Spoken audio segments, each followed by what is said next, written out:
The Sui dynasty may have been very short, but it was notable because the influential practice of foot binding emerged.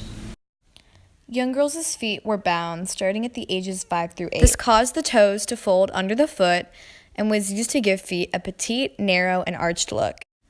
It began as an elite practice, but eventually spread to all classes.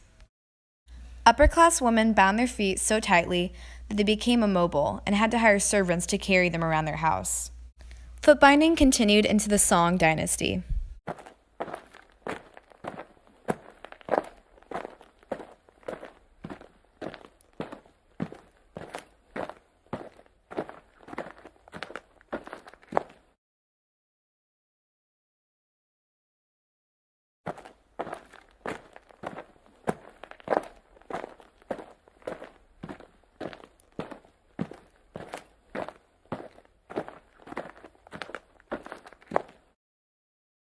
To make their daughters appear more desirable to future suitors, mothers began binding their daughters' feet at a very early age.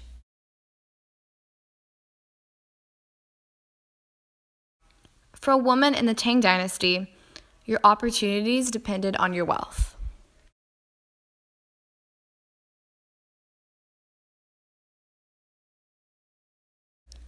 Empress Wu, Empress Wei, and the concubine Yang Gufei demonstrated how Tang women at the highest levels of Chinese society could successfully hold power.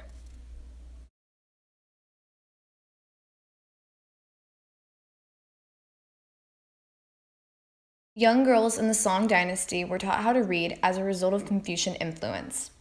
Farmers' daughters were able to make money by selling woven mats in market.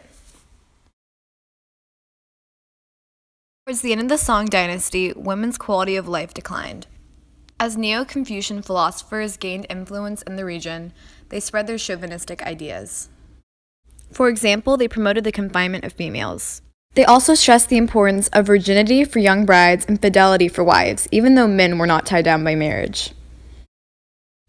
Philosophers also tacked the Buddhist idea that women should be able to take on a variety of roles. A woman's value was based on the amount of sons that she was able to give birth to. Laws were put in place that favored men in inheritance, divorce, and social interactions. Women were also excluded from receiving the education necessary to rise into political power. Both the Tang and Song dynasties, women were expected to be subordinate to men.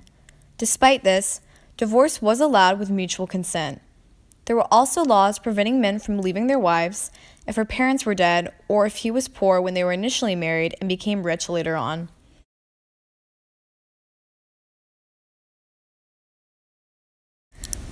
Extended family households were considered ideal but could only be afforded by the upper class. Within the Tang dynasty, the power of elders and males were emphasized by laws such as the ones that stated that children who hit their father or grandparents could be subject to beheading. Marriage alliances were very common, and professional women called go-betweens helped parents find matches for their children and assisted with deciding how much dowry should be paid by the husband's family. Unlike India, where an older groom would typically take a younger bride, couples were usually around the same age in the Tang and Song dynasties. This was because of the Confucian idea that generations shouldn't mix. In both dynasties, women were denied the same opportunities as men and were expected to follow a very rigid social code.